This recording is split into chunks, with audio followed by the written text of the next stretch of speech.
Hey, good morning, everybody. Gabe Suarez here, Suarez Tactics. Uh, you can tell by the way I'm dressed, it's a little chilly out here, but TFB, got to go anyway.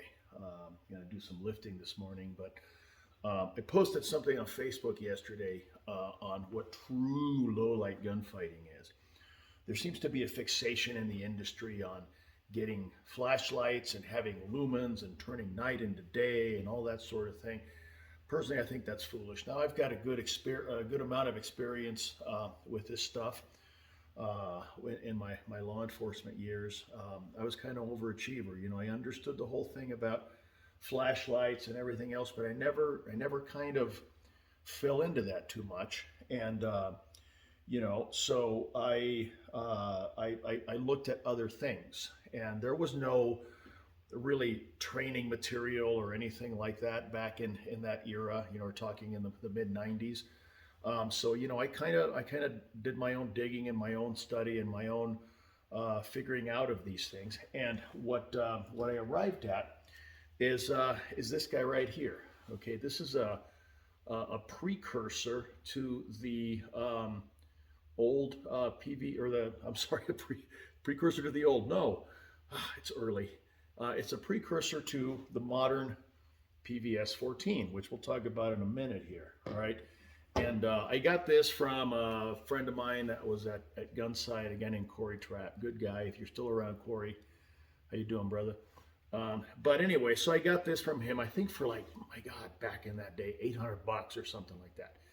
And it is a sort of a improved Gen 2, early Gen 3 unit. It doesn't compare with the clarity of the PVS 14, but what I did, because I used to love hunting bad guys in the dark. I know, not politically correct, but I don't care. I'm retired. I can say whatever the hell I want to say. Uh, and anyway, so I got this. I put a lanyard around it, and whenever there was, some bad guy that had snuck into a house, or something of that nature, bad guy sneaking around in the dark or whatever, burglar, silent burglar alarm, that sort of thing. Boy, I could care less if I had my partner with me. I was working the gang unit as Frank 12, or if I was working single man patrol, I'd grab that radio and I'd go, I got it, code 4. That means I am doing this alone. Don't send some rattle trap dude that's going to scare the rabbits. Uh, I got it. If I need you, I'll call you. That kind of thing. And what I would do is I'd park, a block away or something like that, and made sure that all the shiny stuff was off. I'd take the badge off. I'd put a raid jacket on that had been kind of subdued and stuff like that. Never passed inspection, but I didn't give a shit. And so what I used to do, and this is back in the day, I would move around with this pistol down here, and I would listen. I'd take a couple of steps and listen, and so on. And then if I saw something or felt something, or got some indication that there was something up there I wanted to look at, I'd bring this up to my support eye, I'd flip that on, and then I would start scanning and looking. And I developed the ability to use the tritium sights on my Glock 22 at the time. And I would bring this up like this, and I would punch this out, and I would pick up the tritium sights with my dominant eye, and I would be scanning the field, a field of green, with my support eye. And what the interesting thing was, and I never shot anybody this way, but I did sneak up on a lot of bad guys without them realizing I was even on the same planet with them. Anyway, so my eyes, because of the binocular capability, would align those two. And so what I would tend to see is there's my subject, and there's 3 tritium dots floating in the center of mass. Okay, now that was then.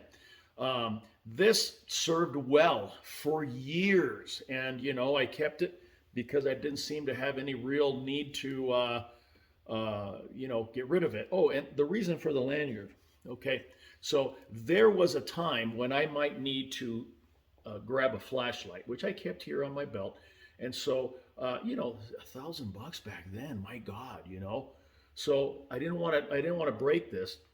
So if I needed to do some sort of a manipulation or anything hands-on, boom, I'd drop it on the lanyard and I'd be able to, bam, whatever I needed to do without damaging this. Okay, now let's move forward to the modern version. This is like, good God, a third again lighter. It comes with a lanyard attachment, okay, and a lot more advanced unit, okay? So now, here's the interesting thing. Modern PVS 14, now granted, these are kind of pricey, you know, $3,000, give or take, but you know what? It is what it is. You may still be able to find older Gen 2 units for considerably less than this, but I'll leave that for your own examination. But so now the interesting thing is this. Okay, with the advent of the optics, I can turn this brightness down considerably. And here's the interesting thing. Okay, so I can bring this up to my dominant eye, and I can bring this dot up, and I can pick up the dot in the night vision unit.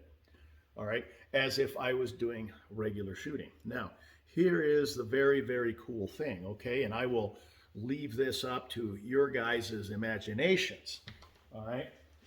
But, so, we have a red dot or green dot. I like green. Green pops better in night vision, and I can turn these down considerably so where, you know, they're almost imperceptible during the day, and I can pick them up in the night vision. So just ignore this.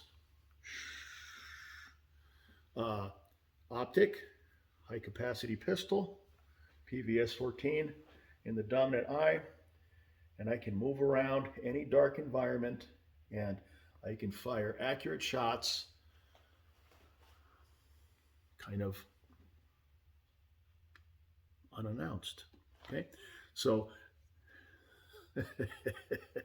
this, my friends, is what real low light gunfighting is all about. Who knows? If there's enough interest, we may do a class. If you have interest in this sort of thing, and you know, this is getting into some areas that maybe are not politically correct, but I'm not too worried about that. Enough said on this particular venue and this particular video. A lot of between the lines stuff here. If you have interest in studying this further, leave a note down at the bottom of the video here. This could be the beginning of something interesting. Up to you. Let me know. All right, got a lift. All right, talk later. Ciao.